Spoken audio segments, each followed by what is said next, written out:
Buckle up, folks, because today we're diving into a firestorm that's engulfed Falkirk, Scotland, and it's got the whole nation talking. What started as a fiery protest outside a migrant hotel spiraled into a full-blown clash between furious locals, police, and counter-demonstrators. The spark. A shocking revelation that an asylum seeker housed in the hotel was jailed for assaulting a 15-year-old girl. Tensions exploded, the streets turned into a battleground, and Scotland's now grappling with scenes that are impossible to ignore. Let's unpack this madness, but first, smash that like button, hit subscribe, and join us for more hard-hitting updates. This is the scene outside the Claddin Hotel in Falkirk, and trust me, it's intense.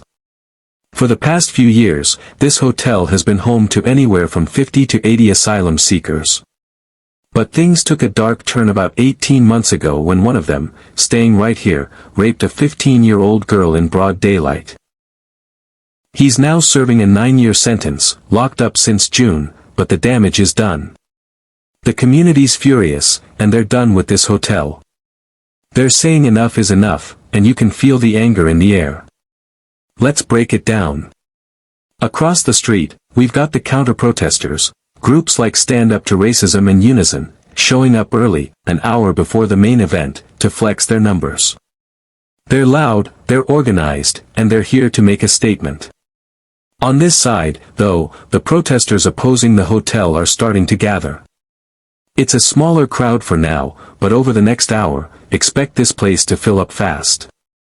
We were hoping to grab a quick word with Connor, one of the locals leading the charge, but he's tied up in a heated chat right now. You can see him over there, deep in conversation. Instead, let's talk about the groups fueling this fire.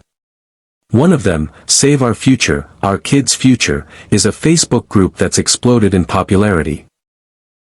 They're rallying hard, demanding the hotel shut down.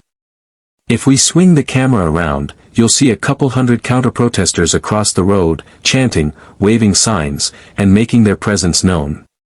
The tension's thick, and it's only getting started.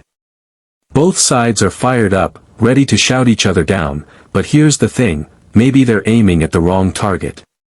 Shouldn't all this heat be directed at the UK government instead? So, how long has this been brewing? The debate over asylum housing in Falkirk, and across Scotland, has been simmering for years. It's not just this town, it's a nationwide issue. Scotland's got a unique political vibe, with the SNP in power for nearly 2 decades, pushing a pro-refugee, left-leaning agenda. But cracks are showing. More cases of crime, including sexual abuse, are popping up, and locals are fed up. From Falkirk to other towns with similar hotels, people are saying they've had it. The government's pro-asylum stance is clashing hard with communities who feel ignored, and today's chaos is the result.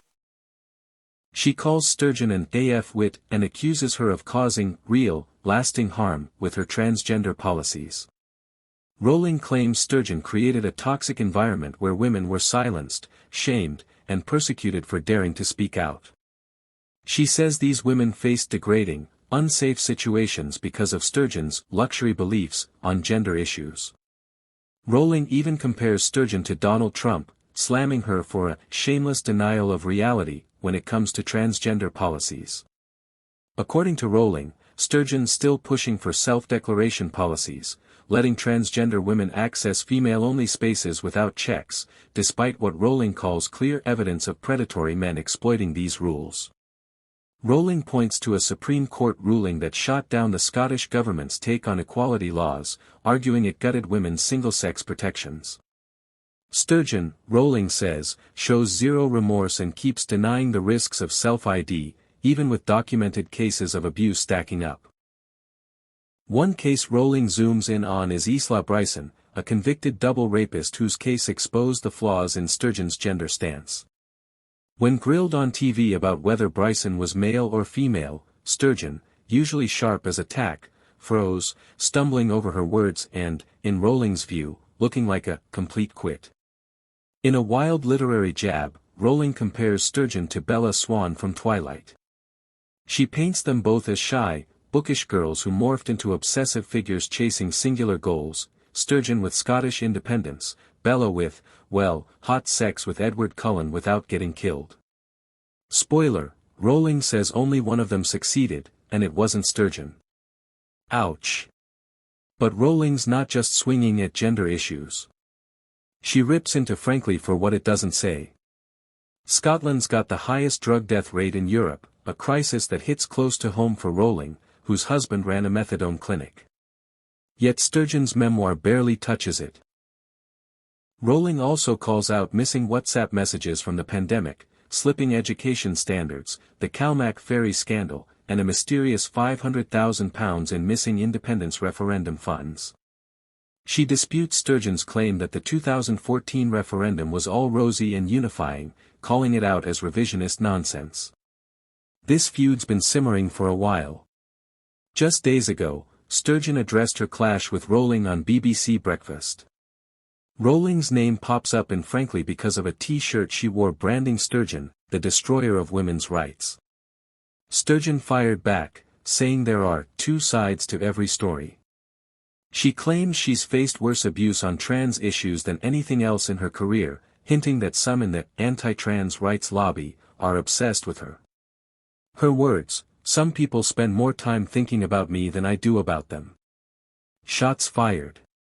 So, what's the takeaway? Falkirk streets are a powder keg, reflecting a broader clash over immigration and safety. Meanwhile, Rowling's tearing into Sturgeon, exposing deep divide.